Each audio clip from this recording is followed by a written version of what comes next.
फोड़कर उसके अंदर का फल निकालकर उस फल को शिवलिंग पर चढ़ाकर 1 लोटा जल शंकर भगवान को समर्पित कर आइए। दिन होना चाहिए मंगलवार। कौन सा दिन होना चाहिए? जम के बोलो जरा, मंगलवार। समर्पित करो। उसके बाद में आप विवाह के लिए अगर समर्पित करे हैं तो विवाह में देरी नहीं होगी। व्यवसाय और व्यापार के लिए या नौकरी के लिए समर्पित करे हैं तो उसमें देरी नहीं होगी। एक पत्र में आया है, सुन लीजिए, बड़ा सुंदर संवाद है। शिव महापुराण की कथा कहती है, मंगलवार को अगर शिव जी के मंदिर में, शंकर के मंदिर में जाकर 1 लोटा पानी चढ़ाया जाता है तो हमारे कार्य में उन्नति होती है। हाथ में जल का पात्र हो, शंकर के मंदिर में जब तुम जा रहे हो, शिव के पास जब पहुंचो, जल से हाथ, ये लोटा जब जल का तुम बाबा को समर्पित कर रहे हो, जल चढ़ा रहे हो, उस समय पर बाबा से जरूर कहो, बाबा बहुत दिन हो गए, बहुत दुखी हूं, ए मेरे शंकर, मेरे कुबेरेश्वर महादेव, मेरे महाकाल राजा, मेरे इस हाथ को अब तुम पकड़ लो बाबा, बहुत दुखी हूं, अब तुम थाम लो बाबा।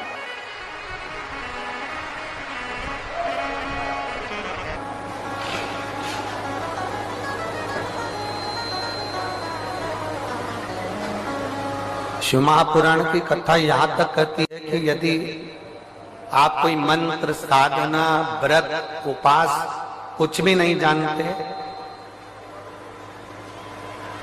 तो बेलपत्री के वृक्ष के नीचे 1 लोटा जल चढ़ाओ, प्रदोष की प्रदोष 1 घी का दीप लगाओ और बेलपत्र के वृक्ष के नीचे की मिट्टी का ही तिलक लगाओ।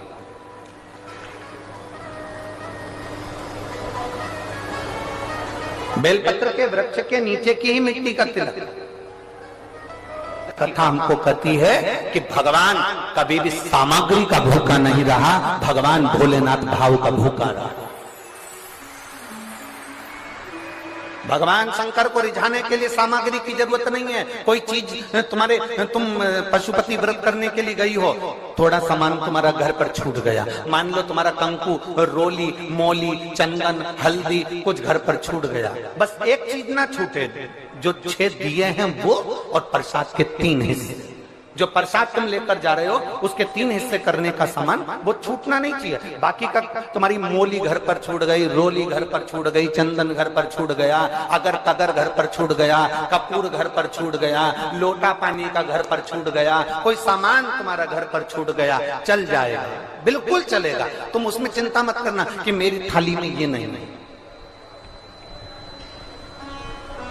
गणगौर की पूजन करने जाती हैं माताएं, इधर गणगौर होती है कि नहीं होती हमको नहीं मालूम। गणगौर की जब पूजन करने माता जाती हैं, तीज का पूजन करने जाती हैं, देवी का पूजन करने जाती हैं, चतुर्थी का पूजन करने जाती हैं, किसी देवी देवता का पूजन करने जाती हैं, पूजन की थाली में दूसरे की थाली में देखती हैं कि बहुत सारा सामान है, मेरी थाली में ये चीज नहीं है, तो उसको याद आती रहती है, मैंने तो भगवान को ये चढ़ाया ही नहीं, मैं तो भगवान को ये देख ही नहीं पाई, मैं तो भगवान को ये दे नहीं पाई, मेरे पास तो ये सामान है ही नहीं, उसकी चिंता में लग जाती है। शिव महापुराण की कथा कहती है, जो देवी देवता ने आपके हाथ से बुलवाना था वो सामान देवी देवता ने अपने हाथ से बुलवा लिया, अब चिंता करने की जरूरत नहीं। आप ये टेंशन मत लो कि मेरी थाली में ये नहीं है, मेरी थाली में ये है, ना ना, आप तो भगवान के भरोसे छोड़ दो कि तूने जो कहा मैं वो लेकर आ गई, तूने जो मुझे बुद्धि दी उस बुद्धि से मैं लेकर आ गई, तूने जो मुझे आज्ञा करी मैं वो लेकर पहुंच गई। अब मेरे पास में ये नहीं कि मैं ये भूल गई, मैं ये रह गई।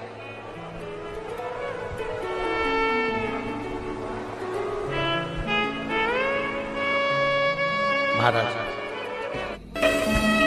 कोई व्यापार नहीं चलता हो, दिक्कत आ रही हो तो हनुमान जी के दूसरे नंबर का भाई गतिमान का स्मरण करो, हनुमान जी के उल्टे पांव का सिंदूर लाकर गतिमान का नाम लेकर स्वस्तिक बना दिया जाए व्यापार वाली जगह पर, तो व्यापार अच्छा चलने लगता है। महाराज, कोई व्यक्ति पैसा खा गया, नहीं दे रहा, बहुत परेशान हो गए, मांग मांग कर दे गए, नहीं दे रहा, हाथ जोड़ लिया, पांव जोड़ लिया, सब कुछ कर लिया, नहीं दे रहा, तो हनुमान जी के तीसरे नंबर का भाई रतिमान, रतिमान, गतिमान रतिमान, रतिमान का नाम लीजिए, पीपल के पत्ते पर लाल सिंदूर से जो व्यक्ति पैसा लेकर गया उसका नाम लेकर बहते हुए पानी में अपनी कामना कर रतिमान का नाम लेकर छोड़ दीजिए। 15 दिन में रतिमान ऐसी उतावली मचाता है कि उसको हाथ जोड़कर वो खुद फोन लगाकर बोलता है भैया तेरा मैं पैसा लौटा दूंगा। रतिमान का स्मरण किया जाता है। रतिमान, ध्यान दीजिएगा, पंचमुखी हनुमान का एक स्मरण, पंचमुखी हनुमान का एक भाव। महाराज जैसे बहुत ज्यादा तकलीफ अगर व्यक्ति को हो गई है, बहुत कष्टमय जीवन चल रहा है, हार गए हर जगह से और तकलीफमय जीवन चल रहा है, तो पंचमुखी हनुमान का एक शिव महापुराण का और स्कंद पुराण का एक बड़ा सुंदर मंत्र है। उस मंत्र को आप सब एक बार हमारे साथ में बोलें। ओम नमो हनुमते रुद्र अवताराय सर्व शत्रु संहारणाय सर्व रोग हराय सर्व वशीकरणाय रामदूताय स्वाहा। बस इस मंत्र को हाथ में काली तिल लेकर, एक जौ लेकर और गूगल लेकर, थोड़ा सा इसमें गाय का घी डालकर, कंडे को या अग्नि को जलाकर इस मंत्र का 11 बार 21 बार जाप कर कर अपनी कामना कर कर छोड़ दीजिए।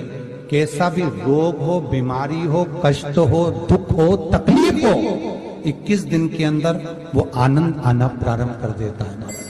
इस मंत्र, स्कंद पुराण का, शिव महापुराण का यह मंत्र मूल पंचमुखी हनुमान सुख देंगे। और एक और चीज याद रखिए महाराज, यदि कोई काम के लिए जा रहे हो, कोई व्यापार के लिए जा रहे हो या नौकरी करने के लिए जा रहे हो और लगी नहीं रही, बहुत तकलीफ पा रहे हो, सर्विस ही नहीं लग रही, बहुत कष्टमय हो गया, तो निवेदन करूंगा 5 पीपल के पत्ते पर बेसन के 5 लड्डू घर में बने हुए, गाय के घी के 5 लड्डू रख लो। उस लड्डू के बीचों बीच एक आटे का दिया और उसमें तिल्ली का तेल डालकर इसी मंत्र का प्रयोग कर कर पंचमुखी हनुमान का किसी भी हनुमान के मंदिर में जाकर, दक्षिण मुखी हनुमान के मंदिर में जाकर उसको रख कर आ जाइए। इसके बाद आप उस काम के लिए जाइए, आपका काम सफल हो जाएगा। आपको किसी को नहीं कहना पड़ेगा कि हाथ जोड़ना नहीं पड़ेंगे, किसी के पांव नहीं पड़ना पड़ेंगे, तुरंत काम होगा। बस इस